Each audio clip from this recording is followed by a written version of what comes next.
విజయవాడలో రాష్ట్ర చైర్మన్ చనమల్ల ప్రసాదరావు అధ్యక్షతన జరిగిన సమావేశంలో జనసేన టీడీపీ మరియు కాపు సంఘాల ముఖ్య నాయకులు పాల్గొన్నారు.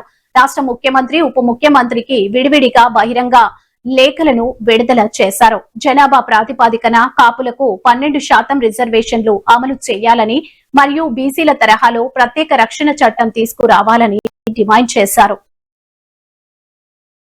మహారాష్ట్రలో మరాఠాలకు 10% రిజర్వేషన్ల తరహాలో ఆంధ్రప్రదేశ్లో కూడా కాపులకు 12% ప్రత్యేక రిజర్వేషన్లు అమలు చేయాలని కాపు రిజర్వేషన్ పోరాట సమితి డిమాండ్ చేస్తున్నది. ఈ గత కొంతకాలంగా సమాలోచనలు జరుపుతున్న కాపు రిజర్వేషన్ పోరాట సమితి వ్యూహాత్మకంగా ఉద్యమ రూపాన్ని సంతరించుకునే దిశగా ప్రస్థానాన్ని అయితే ప్రారంభించడం జరిగింది. ఈ నేపథ్యంలో హైదరాబాద్లో విజయవాడలో ప్రత్యేకించి నిర్వహించిన సమావేశంలో కాపు నేతలు కూడా రాష్ట్ర వ్యాప్తంగా పెద్ద ఎత్తున పాల్గొన్నారు. తమ అభిప్రాయాలు కూడా వెల్లడించడం జరిగింది.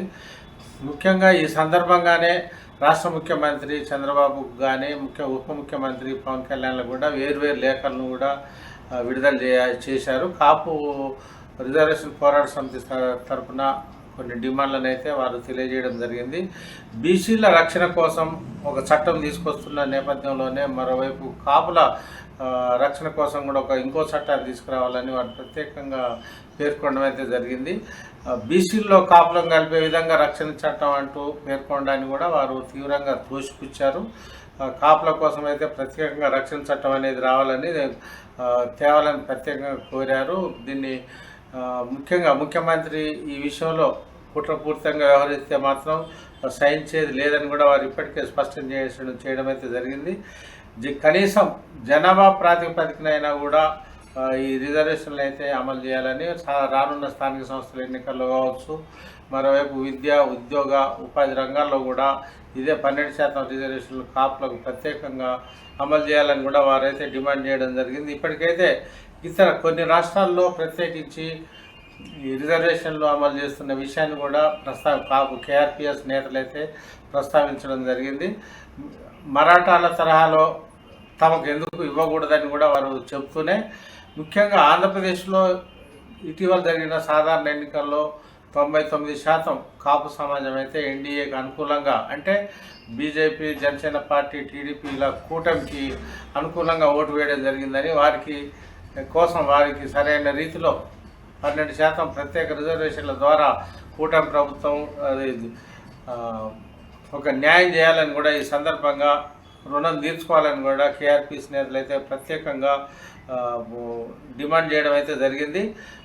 సుప్రీంకోర్టు ఆదేశాలు కూడా తాము చేసిన డిమాండ్కు అనుగుణంగానే ఉన్నాయని, వాటి ప్రాతిపదికనే కొన్ని రాష్ట్రాలు ఆ విధంగా అమలు చేస్తున్నాయని, ఈ క్రమంలోనే కాపులకు 12% ప్రత్యేక రిజర్వేషన్లతో పాటు రక్షణ చట్టానికి సంబంధించి అసెంబ్లీలో మాత్రం రిజర్వేషన్ సంబంధించి ఒక తీర్మానం మాత్రం ఆమోదించాలని వారు ప్రత్యేకంగా డిమాండ్ చేయడం అయితే జరిగింది. ఈ విషయంలో రాష్ట్ర ప్రభుత్వం ఏమాత్రం నిర్లక్ష్యం చేసినా కూడా తాము సహించే ప్రసక్తి లేదని వారు హెచ్చరించడం కూడా జరిగింది.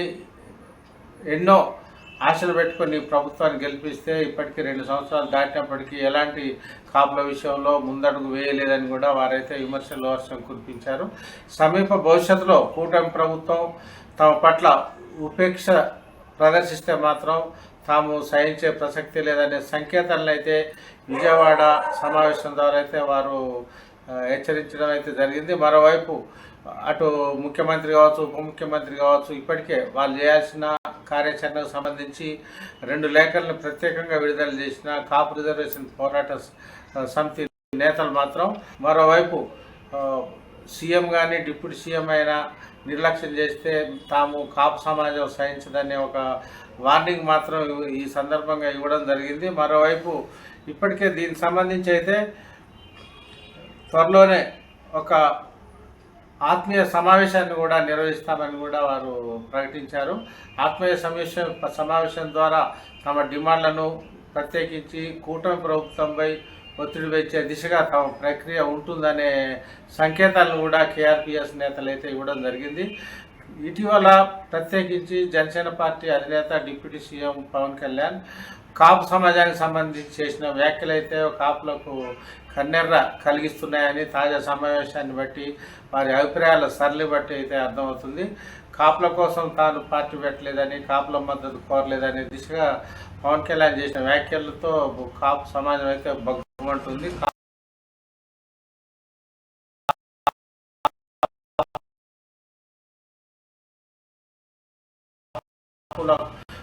కాపు కులం పేరు ఎత్తనే వద్దని కూడా కాపు సమాజం ఇప్పటికే వార్నింగ్ ఇవ్వడం అయితే జరిగింది.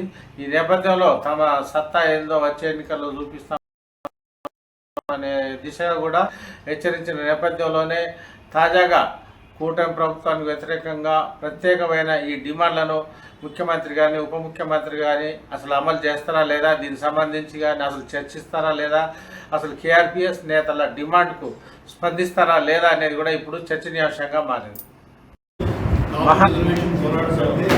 రిజర్వేషన్ ఇచ్చే పరిస్థితులు లేవు కాబట్టి ఇవాళ ముఖ్యమంత్రి గారికి మేము విన్నపం చేస్తున్నాం. ఎవరికెంతో వారికి అందనట్టుగా ఇవాళ రాష్ట్ర జనాభాలో అన్ని కులాల కన్నా అత్యధిక శాతంలో మేము ఉన్నాం కాబట్టి మా జనాభా కామాషా ప్రాతిపదికన మాకు 12% ప్రత్యేక రిజర్వేషన్ అమలు చేయమని అడుగుతున్నాం. ఇది సాధ్యం కాని విషయం ఏమీ కాదు, ఇది సాధ్యమైన విషయమే. ఇవాళ కేరళ, కర్ణాటక, తమిళనాడులో 62, 65, 67% రిజర్వేషన్లు ఆల్రెడీ దేశంలో అమలవుతున్నాయి. అయితే సుప్రీంకోర్టు గైడ్లైన్స్ ప్రకారం ఏ రాష్ట్రంలో అయినా 50% మించి రిజర్వేషన్ ఉండకూడదన్నారు. దానికి ప్రత్యేక కారణాలు చూపించమన్నారు. మరి అదేవిధంగా ఈరోజు సుప్రీంకోర్టు కానీ కేంద్ర ప్రభుత్వం కానీ గైడ్లైన్స్ ఇచ్చింది. రాష్ట్రాలు వాళ్ళ అవసరాల మేరకు రిజర్వేషన్ కోటాలు పెంచుకోవచ్చని చెప్పినటువంటి సిద్ధాంతంలో గైడ్లైన్స్ ప్రకారం ఇవాళ ఆంధ్ర అసెంబ్లీలో ఒక ప్రత్యేక తీర్మానం చేసి ప్రత్యేక కారణాలతో రిజర్వేషన్ కోటాలు పెంచి కాపు తెలగ బలిత కులాలకి రిజర్వేషన్ ఇవ్వమని చెప్పి ముఖ్యమంత్రి చంద్రబాబు నాయుడు గారిని, ఈ కులంలో పుట్టినటువంటి డిప్యూటీ సీఎం గారు పవన్ కళ్యాణ్ గారిని రిక్వెస్ట్ చేస్తున్నాం. మరి అదేవిధంగా ఇవాళ మహారాష్ట్రలో మరాఠాలకు ఇచ్చినట్లు వాళ్ళు అక్కడ ఎలాగైతే 10% ప్రత్యేక రిజర్వేషన్ ఇచ్చారో ఆంధ్రప్రదేశ్లో కూడా ఆ విధంగా రిజర్వేషన్ ఇవ్వమని అడుగుతున్నాం. మరి రేపు రాబోయే స్థానిక సంస్థల్లో కూడా 12% రిజర్వేషన్ అమలు చేయమని అడుగుతున్నాం. విద్యాపరంగా కానీ, ఉద్యోగపరంగా కానీ, రాజకీయ పరంగా కానీ అన్ని రకాలుగా 12% రిజర్వేషన్లు ఇవ్వమని అడుగుతున్నాం.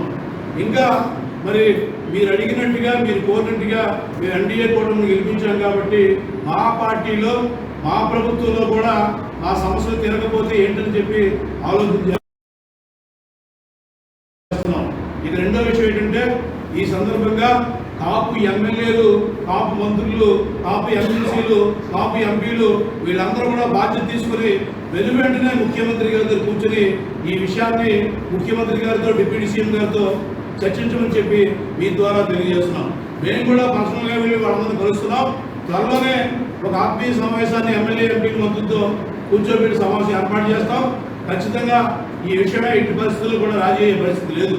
ఇకపోతే కొత్తగా దేశంలో ఎక్కడా లేని విధంగా ఆంధ్రప్రదేశ్లో బీసీ రక్షణ చట్టం అని చెప్పి ఒక రక్షణ చట్టాన్ని తెచ్చారు. ఆల్రెడీ ఆంధ్రప్రదేశ్లో ఎస్సీ ఎస్టీ రక్షణ చట్టం ఉంది. మరి కొత్తగా ఏ రాష్ట్రంలో లేని విధంగా ఇక్కడ బీసీ రక్షణ చట్టం ఇస్తే ఈ సమాజంలో 65% మందికి మీరు రక్షణ చట్టం ఇస్తే మరి అగ్రవర్ణాలే మిగిలి ఉన్నాయి. వాళ్ళందరూ రోడ్ల మీద పెట్టి కొట్టడం చెప్తున్నారా? మరి వాళ్ళు ఎక్కడికి వెళ్ళిపోతారో మీరు అందరికీ